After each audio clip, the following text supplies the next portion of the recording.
വിശ്വാസത്തിൻ്റെ ദുർബലത തന്നെയാണ് കേട്ടോ ആത്മഹത്യക്ക് കാരണം. അത് തങ്ങളായാലും മുസ്ലിയാരായാലും സാധാരണക്കാരായാലും.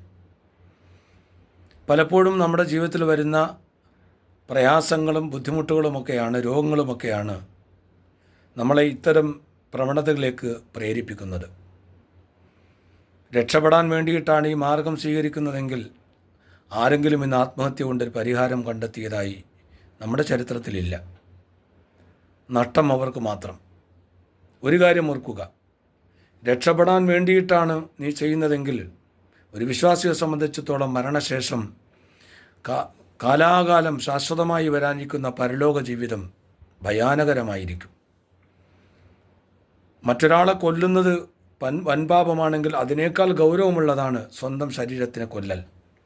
ഇത് പ്രവാചകൻ സല്ലല്ലാഹു അലൈഹി വസല്ലം തങ്ങൾ നമുക്ക് പഠിപ്പിച്ചു തന്നിട്ടുണ്ട്.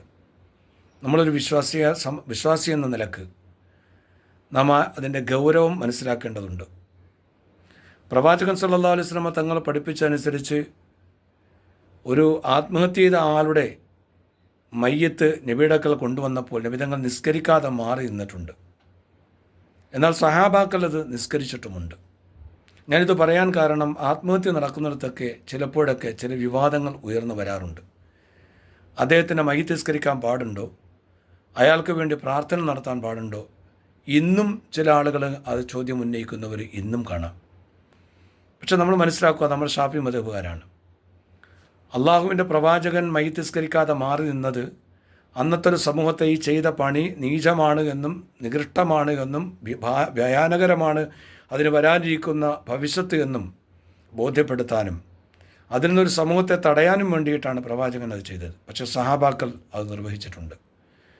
ഒരു മുസ്ലിം മരണപ്പെട്ടാൽ അവൻ ഫാജിറാകട്ടെ ഫാസിഖാകട്ടെ ആരുമാവട്ടെ, മുസ്ലിമാണോ അവൻ്റെ മേൽ ചെയ്യേണ്ട നിർബന്ധമായ മുഴുവൻ ബാധ്യതകളും ജീവിച്ചിരിക്കുന്ന മുസ്ലിമീങ്ങളുടെ മേൽ നിർബന്ധമാണ്.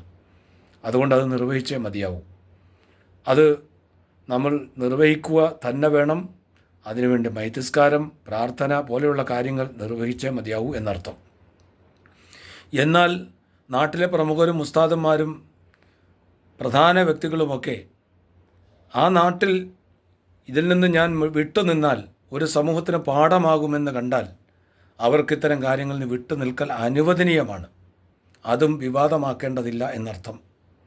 അപ്പോൾ ഇനിയെങ്കിലും ഈ ചോദ്യങ്ങളുമായി ഇത്തരം സാഹചര്യങ്ങളിൽ വിവാദങ്ങൾ ഉണ്ടാക്കുന്നവർ ശ്രദ്ധിക്കുക. ഇതാണ് അത് നാം സ്വീകരിക്കേണ്ട മാർഗങ്ങൾ. ഇതാണ് ഇസ്ലാമിൻ്റെ വശം. അള്ളാഹു നമുക്ക് കാര്യങ്ങൾ മനസ്സിലാക്കി പ്രവർത്തിക്കാൻ തൗഫീഖ് നൽകട്ടെ. അള്ളാഹു എല്ലാവർക്കും പുറത്തു കൊടുക്കട്ടെ.